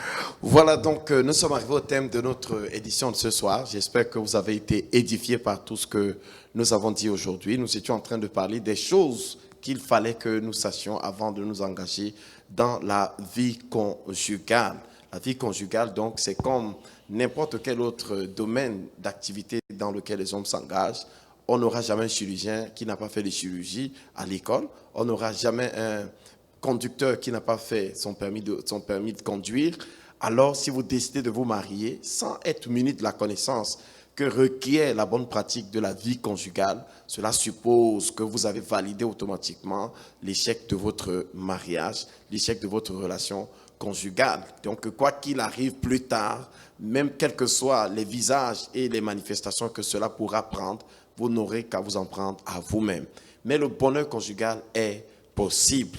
Il y a des gens qui sont heureux. Même comme dans ce monde, on a l'impression de plus en plus que l'échec est devenu la principale caractéristique du mariage. Parce que ici, quand on remplit les papiers, on dit conjoint de fait, conjoint de ceci. Donc, c'est comme si les gens peuvent même ne plus se marier. Je vous dis, Dieu a créé quelque chose d'extraordinaire dans le mariage. Et vous pouvez être heureux avec votre partenaire. Vous pouvez être fidèle à une femme, trouver tout le bonheur que vous cherchez, parfois chez d'autres femmes que vous ne finirez toujours pas par trouver. Donc, je vais m'appuyer sur tout ce que mes prédécesseurs ont dit ici. Soyez heureux avec le Seigneur, vous comprenez. Cherchez premièrement le royaume de Dieu. Donc, mettez Jésus-Christ au centre. Donc, nous nous retrouverons la semaine prochaine lorsqu'il sera, cette fois-ci, 16h30, selon que nous nous sommes convenus. Et nous allons avoir droit, je pense, à 1h30 ou 2h. En tout cas, la fiche sera faite et nous allons la publier sur nos différentes pages. Continuez à nous envoyer vos questions si vous en avez. Si vous passez par des moments difficiles, vous êtes un couple, vous vivez ici au Québec, vous êtes à Montréal, vous êtes au Canada. Aujourd'hui, on a Internet. Donc, c'est possible d'intervenir partout sur la témoignage. Je forme des gens parfois en Belgique, dans d'autres pays du monde. Donc, écrivez-nous à l'adresse. Je pense qu'on mettra les adresses à la fin de nos vidéos ou alors on mettra nos contacts. On trouvera le moyen de le faire. Écrivez-nous, faites-vous aider. Même si votre couple est au bord de la ruine, il y a une solution qui est possible pour vous. Donc, je vais passer la parole au prophète Thierry, comme c'est notre invité, qui va dire une prière pour tous ces couples qui nous écoutent ce soir. Et il y a certainement beaucoup de jeunes qui ont l'intention de s'engager aussi, en tout cas, selon que l'Esprit va le conduire. Ah, merci Père. Ah, et merci Père pour tous les couples qui sont là. Et je prie vraiment, Seigneur, que ta bénédiction soit là et que l'amour grandisse l'un pour l'autre, que tu touches chacun, Seigneur, que chaque personne aussi grandisse avec toi et que chaque personne qui est engagée soit consciente que c'est une relation à trois, parce que la corde à trois fils ne rompt pas. Et c'est toi qui est au milieu, Seigneur. Et je prie pour les jeunes qui ne sont pas mariés encore, que tu leur donnes la patience, la sagesse, Seigneur, que tu les aides à avoir la maîtrise de soi, que tu les aides et que tu les bénisses, Seigneur, pour attendre et à te faire confiance, parce qu'ils savent que tu es un bon Père, que tu as le meilleur pour eux, le meilleur partenaire pour eux. Merci, Père, de bénir, de garder, de protéger tous ces jeunes et de protéger tous ces couples. Et je vous bénis dans le nom de Jésus, de la bénédiction de l'Éternel qui n'est suivie d'aucun chagrin. Soyez abondamment bénis. Merci. Bye. Bye bye. Votre chaîne de musique chrétienne.